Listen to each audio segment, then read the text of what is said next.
Join me right now is top-ranked UFC lightweight Dan Hooker. What's going on, Dan? Yeah, not too much. Just only a couple of weeks to go, so still kind of stuck in the grind, as you would. 2019 has passed. Half the year has passed. What have you been doing the whole time? I know you're busy with the Combat Academy, and you have daddy duties and training on top of that. What have you been focusing on? Yeah, well, I've been training pretty much the whole year, just in the gym, making improvements, getting better.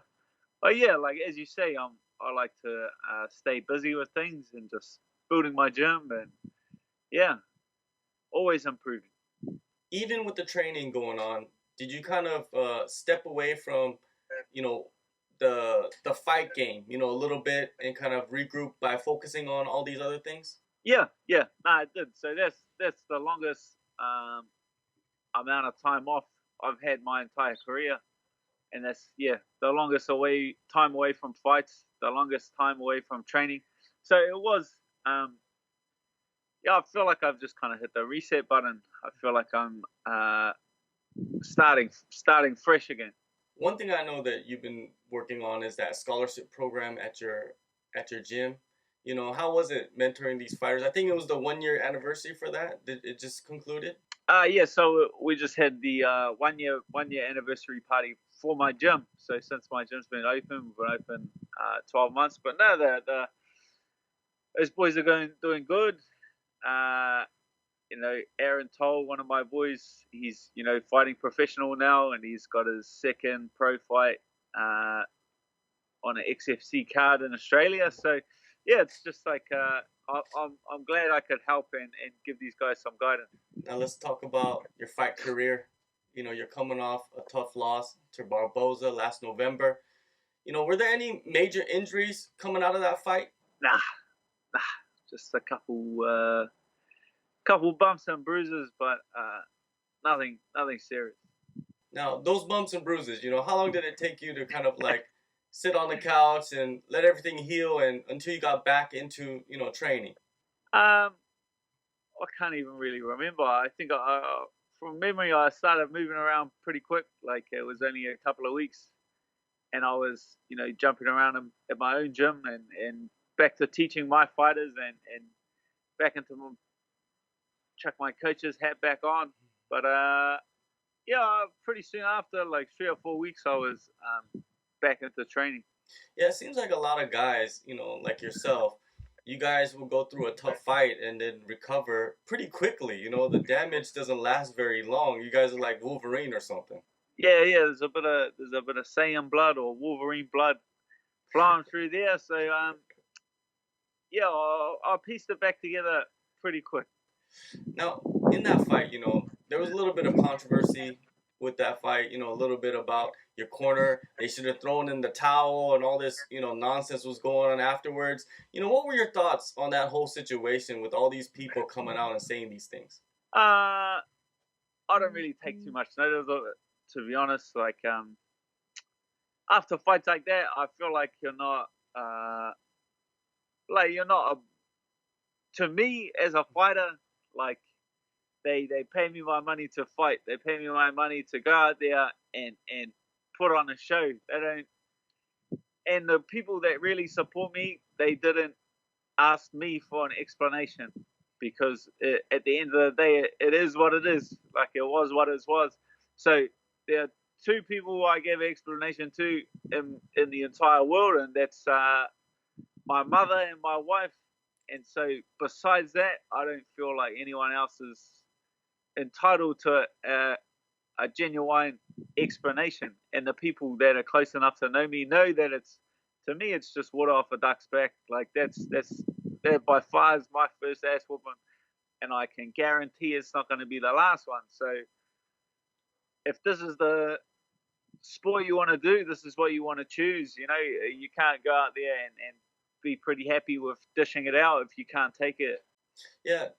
In that fight, did you kind of reach or did you exceed something in yourself? Did you feel that? Nah, I thought I was being a little bitch on that night. I thought I was having one of my one of my softer days, to be honest. Yeah, I know what I'm capable of. Like that will always be there for me. Um, it's just something I used to rely on. It's not something that I rely on anymore.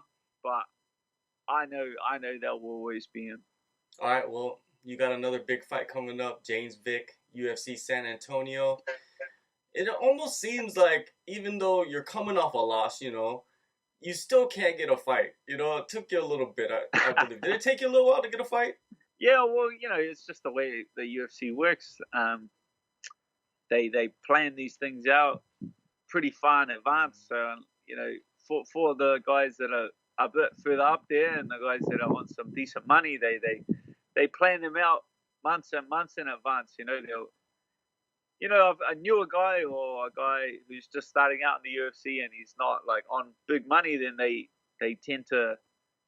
can turn them around pretty quick and they don't mind chucking them in last minute or keeping them active. But yeah, it seems to be the higher up you get, the harder it is to find a fight. So I don't know. It's just the way it works for me, being that I manage myself, and this is just the way I've done it my entire career. So when I want something, I kind of get the fans behind it as well, because you can see what happens. It's an entertainment sport. If you are asking behind the scenes, it'll probably take even longer. But if I get the fans to go out there and help me and nag for with me, it seems to get things done pretty quick. Now, the analysts and the pundits, they're going to look at this fight and they're going to look at it as Vick got a 3-inch height advantage over you. He's got a little bit of a reach advantage over you, and you're used to fighting guys shorter than you. Do you like this matchup of, fighting a guy much taller than you? Yeah, I think it's an interesting fight. This will be the tallest guy I've ever fought, so yeah, it's gonna be like real interesting. But it's far from the tallest guy I've ever trained with. It's a body type that I've had to deal with for the last decade. So behind the scenes, I think I've got a solid plan in place. For fighting taller guys. It's just that I guess no one's ever seen it because I've always been fighting people shorter than me. Yeah, at City Kickboxing, you do have a lot of tall guys. One of the most famous ones that you've been working with throughout the years is Israel. Now, sparring him over the years, it's got to come in handy for you in this fight, right? Even though it's a different striking style, just the range and the distance and stuff like that, right? Yeah, just kind of closing the distance on a taller guy. Yeah, it's not something like it's just no one's ever seen it. Many people have seen it in the gym and they've seen it behind closed doors and how I deal with taller guys. And yeah, so for me it's a challenge. For me it's interesting. I get to come back. I get to work on something new, and I get to show the people something they've never seen. Definitely, man. I think that this is a fun fight. Even though it's a top 15 fight, it's a fun fight. A lot of times top 15 fights are not as fun as people think, but this one is fun. Now let's talk about, the lightweight division. UFC 242, early September, you got Khabib versus Poirer. What's your breakdown of this fight? Because I know you do a lot of breakdowns. Yeah, that one's a bit far off for me to take like a serious, real look into it. But Dustin's a real threat to Khabib. He's been training at ATT a long time, and that's a wrestling based gym, and he's a very strong grappler. So I feel like stylistically, it's going to be probably more difficult to hold Dustin down than any opponent that Khabib's ever had previously.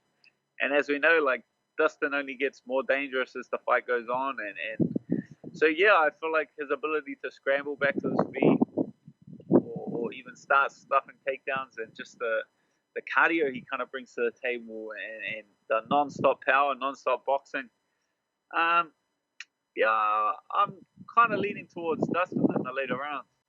Now, another guy that's in the lightweight division, Tony Ferguson. Do you think he's been screwed, the last couple of years? Because he won that interim title, and he hasn't lost since 2012. Like, should he be fighting one of these guys? Yes, yes. No, he should be fighting. But they needed to make this fight. They needed to make an interim title, and then he, because of the things going on kind of behind the scenes, it kind of never came to fruition. But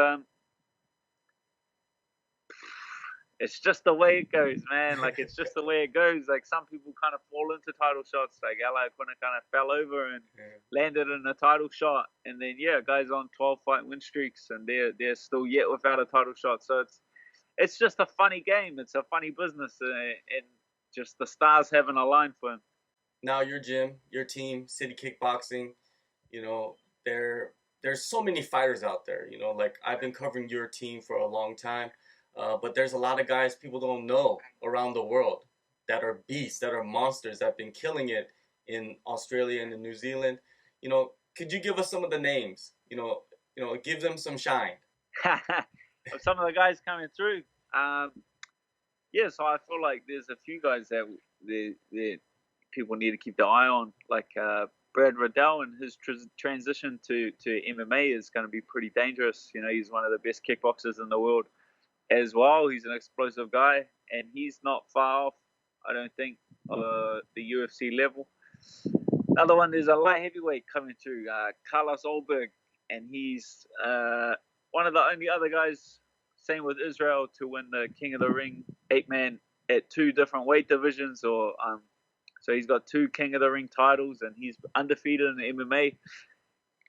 So I feel like a few more wins, from what I hear, there's a lot of interest in that guy, and he's a definite future superstar in the light heavyweight division. All right, man. July 20th, UFC on ESPN 4, San Antonio, Texas. Dan, I always appreciate the time, and good luck on everything that you're doing in your life, man. Thank you, brother. Appreciate it.